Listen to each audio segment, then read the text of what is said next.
If you are watching this video, अगर आप ये वाली वीडियो देख रहे हो तो आपको इससे पहले जो पार्ट फर्स्ट है काव्य पुरुष का वो आपको देखना है। उसके बाद ही आप जो ये वाला पार्ट है उसको दोनों को रिलेट कर पाओगे, क्योंकि जो साहित्य विद्या है वो काव्य पुरुष से ही रिलेटेड है।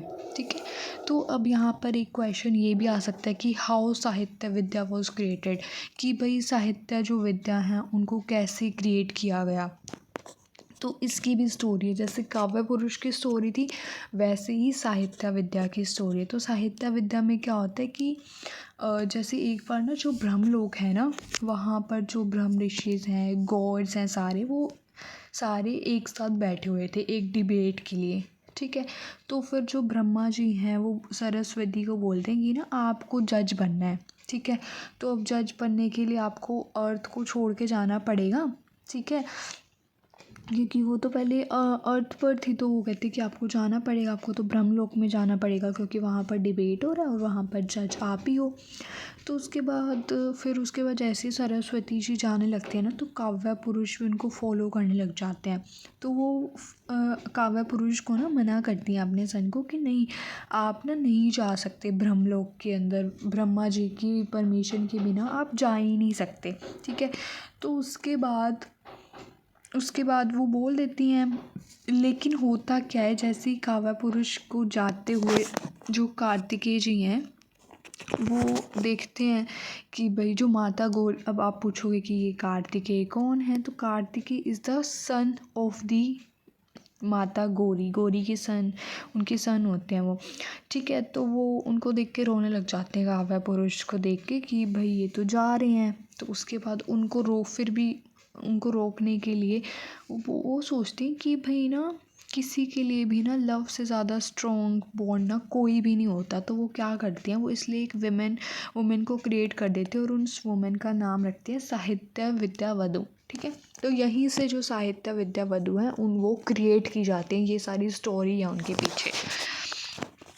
तो उसके बाद क्या होता है, फिर वो उनको बोलती है साहित्य विद्या को कि भाई आपको ना काव्य पुरुष के पीछे पीछे जाना और उनको वापस लेकर आना है। ठीक है, वो उनको बोलती हैं। तो साहित्य विद्या क्या करती है, फिर काव्य पुरुष को फॉलो करती हैं। जो काव्य पुरुष हैं वो पहले तो वेस्ट की तरफ चले जाते हैं। वेस्ट में जाके उनको क्या दिखता है कि जैसे वो वेस्ट में जाते हैं ना, तो वो दिखते हैं कि जो वहाँ के लोग हैं वहाँ पर वो अंग वंग उनको फॉलो कर रहे हैं। तो काव्य विद्या की जो ड्रेस हैं, मैनर्स हैं, उनको वो फॉलो करते हैं। तो उसके बाद क्या होता है,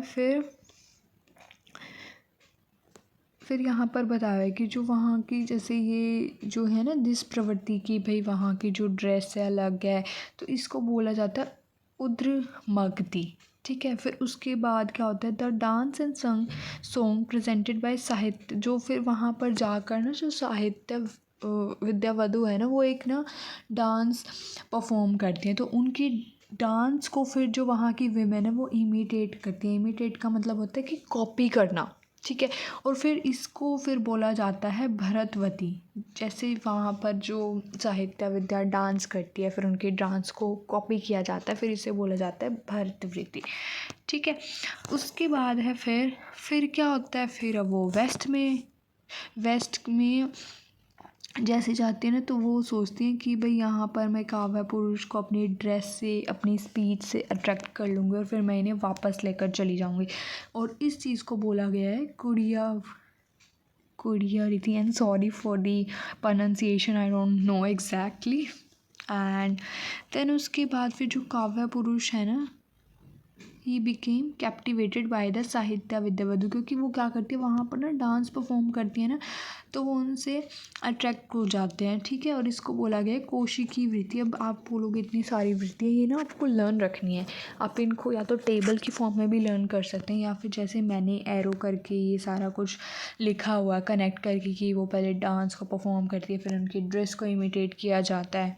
ठीक है, तो उसे यहाँ पर बोला गया कौशिकी वृत्ति। ठीक है, उसके बाद है हमारे पास देन द पेयर, अब यहाँ पर जो काव्य पुरुष हैं वो तो उनसे अट्रैक्ट हो चुके थे, तो उनके बाद जो वो काव्य पुरुष हैं उनके साथ जाने के लिए रेडी हो जाते हैं। तो वो काव्य पुरुष को ले जाती हैं अपने साथ, और वो कहाँ पर लेके जाती हैं काव्य पुरुष को? हिमालयस के ऊपर लेके जाती है, जहाँ पर माता गौरी एंड सरस्वती दोनों साथ में बैठे होते हैं, ठीक है। और वो काव्य पुरुष को देखकर और साहित्य विद्या दोनों को देखकर बहुत ज़्यादा खुश भी हो जाता है। वो जो काव्य पुरुष और साहित्य विद्या है वो उनके फीट को टच करता है और उनसे ब्लेसिंग्स लेते हैं, ठीक है। तो this is all about the Sahitya विद्या। तो आपको अगर आ जाए क्वेश्चन की साहित्य विद्या के क्रिएशन के बारे में बताओ, तो आपको एग्ज़ाम में सीधा साहित्य विद्या से नहीं स्टार्ट कर देना है, ऐसे तो आपका जो आंसर है वो बहुत ज़्यादा शॉर्ट हो जाएगा। तो आप थोड़ा सा वहाँ पर काव्य पुरुष, जो कि हमने पार्ट फर्स्ट में डिस्कस किया हुआ है काव्य पुरुष के बारे में, आप उसको भी थोड़ा सा पहले डिस्कस कर सकते हैं। उसके बाद फिर आप साहित्य विद्या का बता सकते हैं कनेक्ट करके, और फिर आपको सब बताने की जो स्टोरी है वो कैसे स्टार्ट हुई। फिर जो माता गौरी है ना, माता गौरी, इन्होंने एक साहित्य विद्या को क्रिएट किया था, और क्रिएट किया था तो क्यों किया था? क्योंकि जो इनके सन है कार्तिक है वो रोने लगे थे काव्य पुरुष को जाते हुए देखकर। फिर उसके बाद इन्होंने बोला था ना साहित्य विद्या को कि भाई जाओ काव्य पुरुष को लेकर आओ। फिर ये गई, फिर ये कहाँ कहाँ गई और किस इन्होंने डांस परफॉर्म किया, तो उस वृत्ति को क्या क्या कहा गया, ये सब आपको लर्न करना है। ये वाला जो क्वेश्चन है ना काव्य पुरुष वाला, और ये चैप्टर ये मोस्ट इम्पॉर्टेंट है, इसको आपको स्किप नहीं करना है।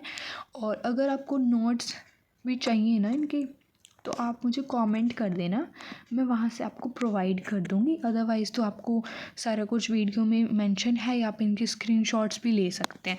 मैं इसको हटा भी देती हूँ, आप इसका स्क्रीनशॉट भी ले सकते हैं और कर सकते हैं। Thank you. और अगर आपको ये वीडियो हेल्पफुल लगी है तो do let me know in the comments.